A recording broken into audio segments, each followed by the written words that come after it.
नमस्ते दोस्तों, स्वागत है आप सभी का इतिहास अध्ययन पर। आज हम इतिहास के 50 प्रश्न लेकर आए हुए हैं।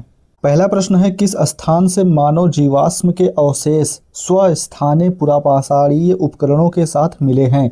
किस स्थान से मिले हैं? तो ये मिले हैं हथनौरा से मिले हैं। इसकी व्याख्या ये दी गई है। व्याख्या मैं नहीं पढ़ने वाला हूँ।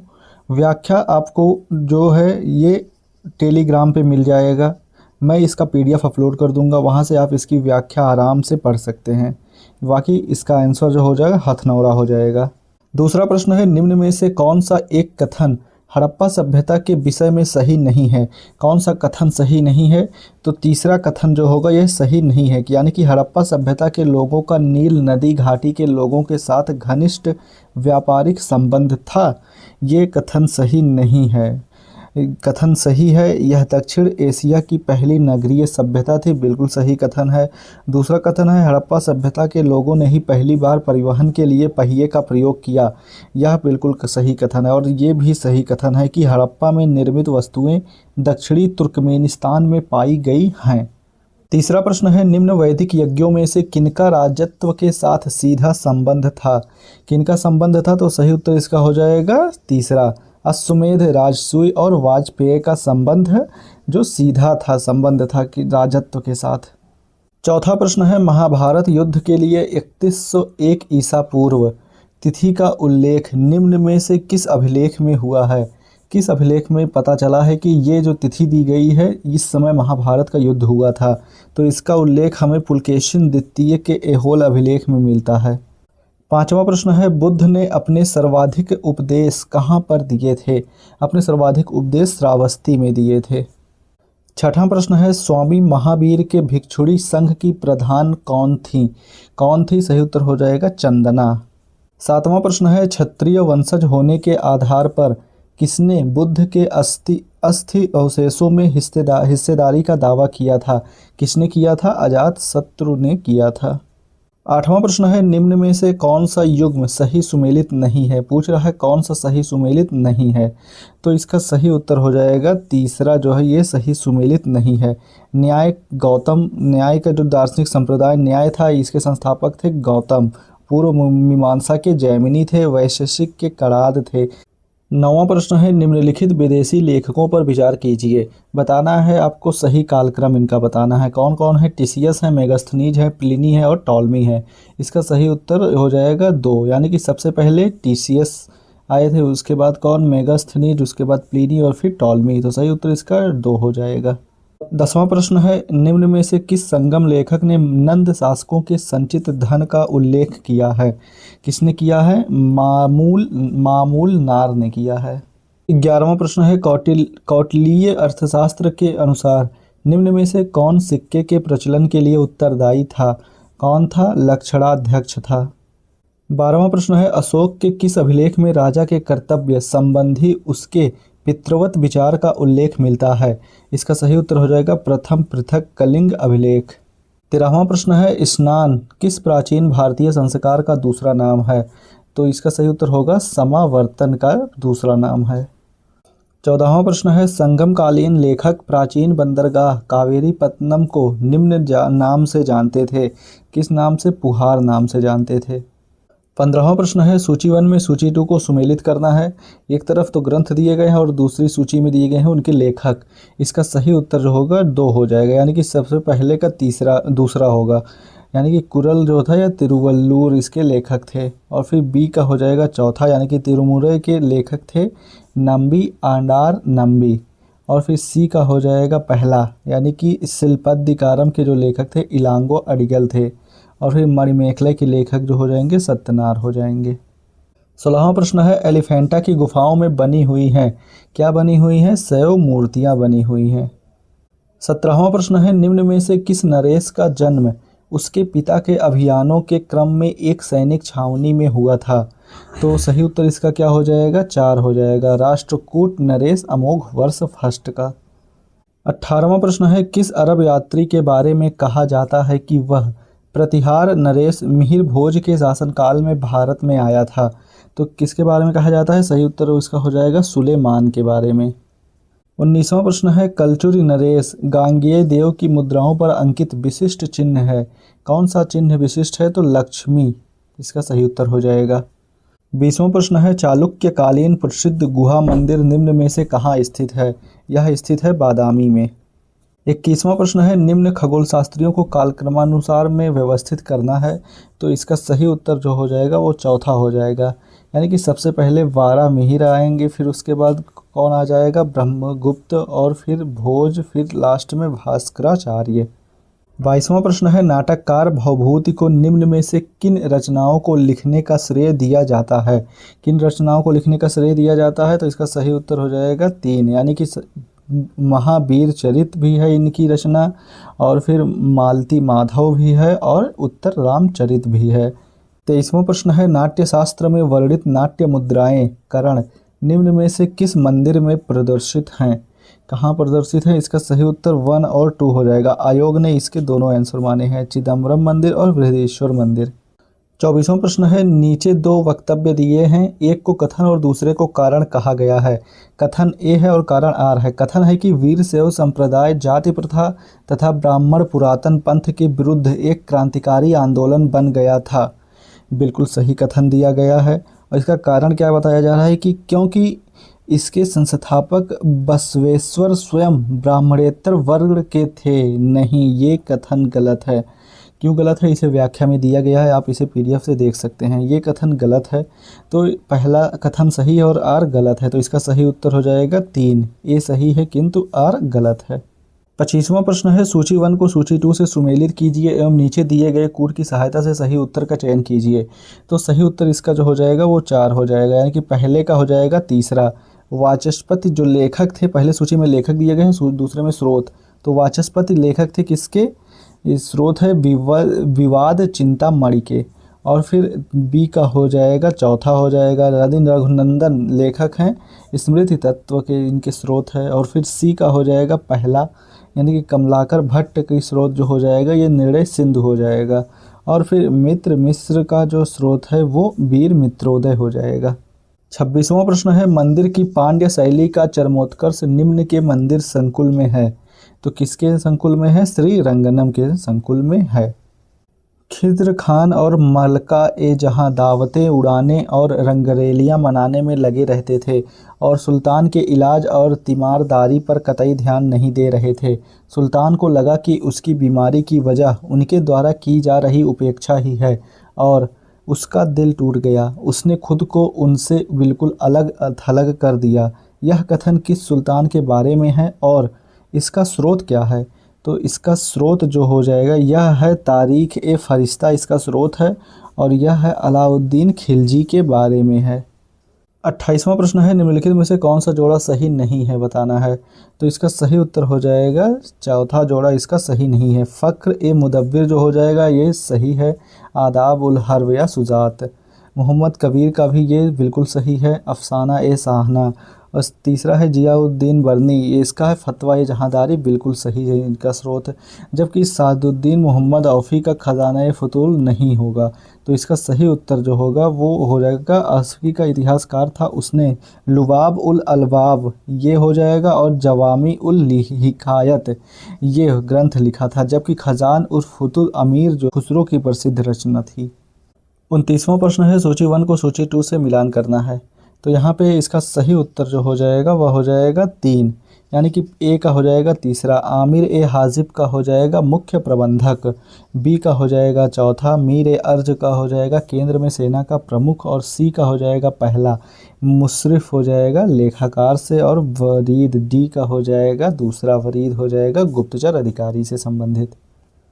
30वां प्रश्न है तैमूर के आक्रमण के बारे में निम्न में से कौन सा कथन सही नहीं है? कौन सा कथन सही नहीं है पूछ रहा है।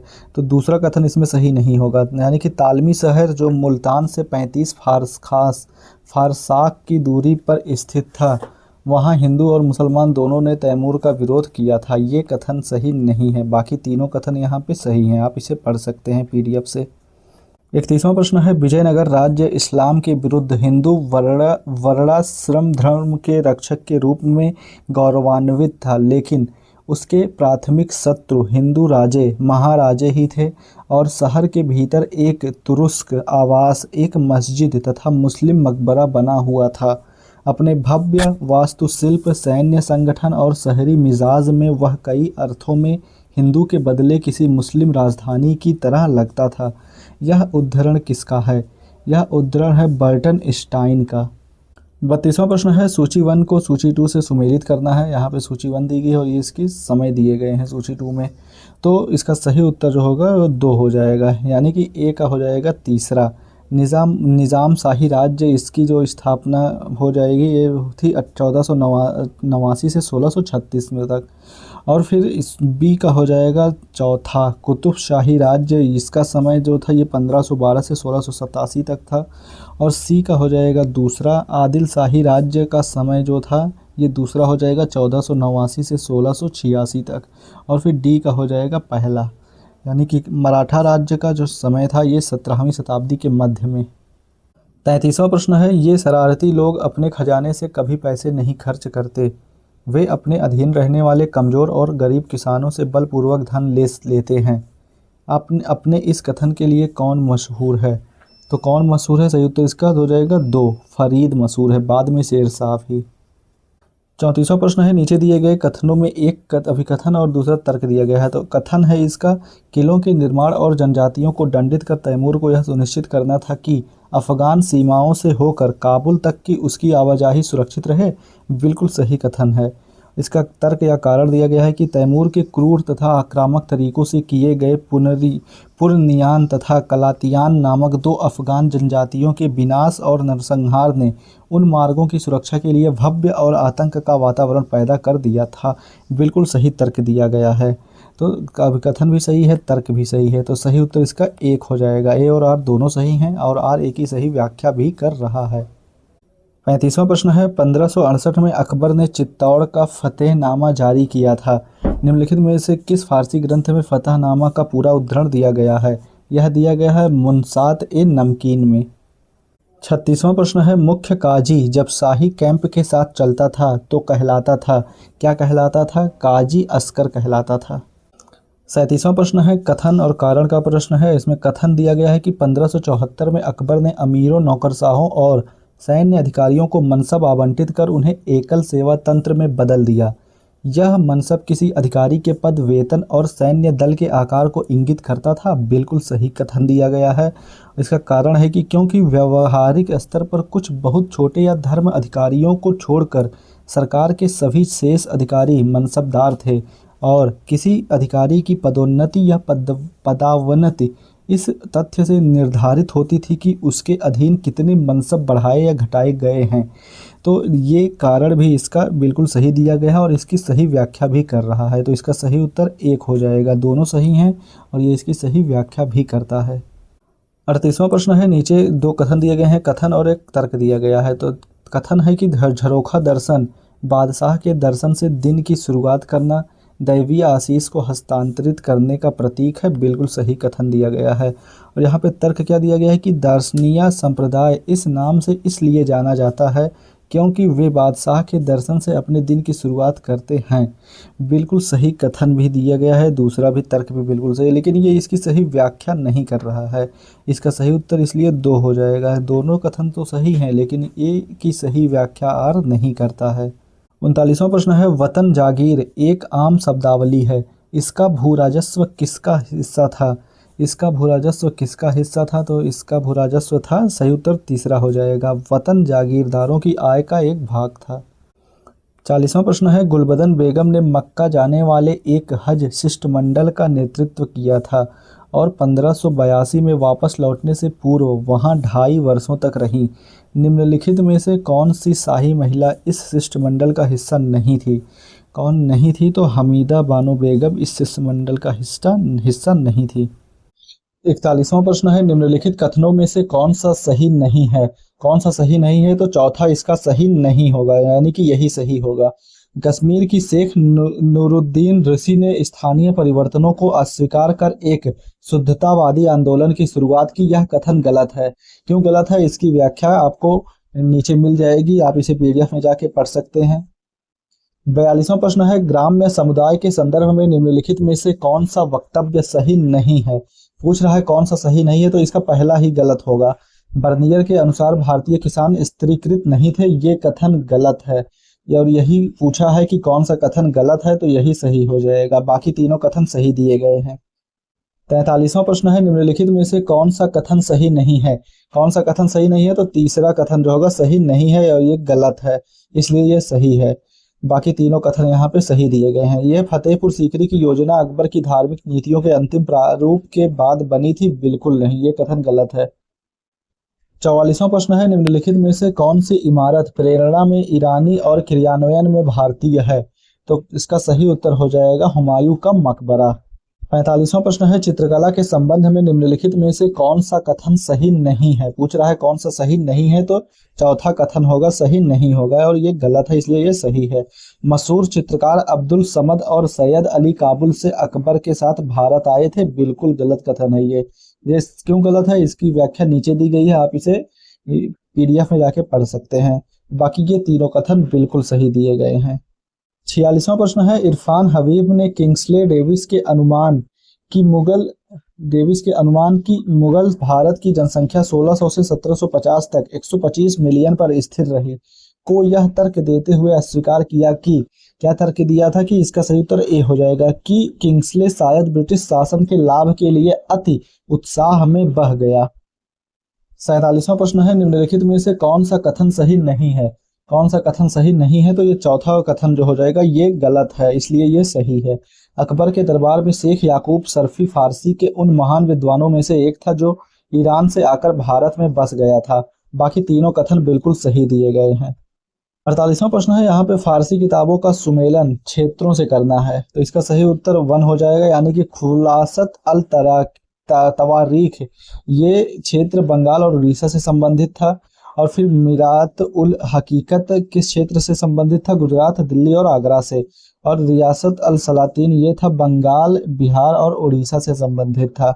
और फिर लास्ट में तुफात अल किराम आ जाता है, यह था सिंध से संबंधित। 49वां प्रश्न है, भक्ति आंदोलन के बारे में निम्न कथनों पर विचार करें। तो इसमें सही जवाब बताना है कौन कौन से कथन सही हैं। तो पहला कथन है, रामानंद ने अपनी पुस्तक आनंद भाष्य में शूद्रों के वेद पढ़ने के अधिकार को स्वीकार नहीं किया, बिल्कुल सही कथन दिया गया है। और फिर उसके बाद आता है क्या, ज्ञानेश्वर की भावार्थ दीपिका ज्ञानेश्वरी भागवत गीता की मराठी में की गई व्याख्या या टीका है, बिल्कुल सही कथन है। और सी कथन दिया गया है कि चैतन्य के शिष्य चंडीदास ने अपनी पुस्तक चैतन्य भागवत में बताया है कि चैतन्य किस तरह से निम्न जाति के लोगों से मिलते जुलते थे, नहीं, ये कथन गलत है। चौथा कथन यहाँ पे दिया गया है, 17वीं सदी के एक सूफी ग्रंथ मिरात उल असरार में कबीर को एक फिरदौसी सूफी बताया गया है, यह कथन भी बिल्कुल सही है। ए सही है, बी सही है और डी सही है, इसका सही उत्तर हो जाएगा तीसरा। 50वां प्रश्न है, यहाँ पे कथन दिया गया है कि मध्यकालीन भारत में यहाँ के उत्पादकों द्वारा तकनीकों के विकास तथा मशीनीकरण की उपेक्षा के अनेक कारण थे, बिल्कुल सही कथन दिया गया है। इसका तर्क क्या दिया जा रहा है कि किसी भी सुधार में जोखिम था और उसके लिए पूंजी की जरूरत भी थी। हिंदुस्तानी कारीगरों का मुनाफा इतना मामूली था कि वे ऐसी किसी भी कोशिश में हाथ नहीं डालना चाहते थे। ऐसी स्थिति में तकनीकी सुधार का दायरा वहीं तक सीमित रहता जो राज्य या कुछ धनी व्यापारियों द्वारा शुरू किया जाता। तो ये कथन भी या तर्क बिल्कुल सही दिया गया है, तो इसकी सही उत्तर 1 हो जाएगा। दोनों सही हैं, ये सही है लेकिन आर ए की आंशिक व्याख्या ही करता है। सही तो दोनों है लेकिन ये इसकी पूर्ण व्याख्या नहीं, आंशिक व्याख्या ही करता है।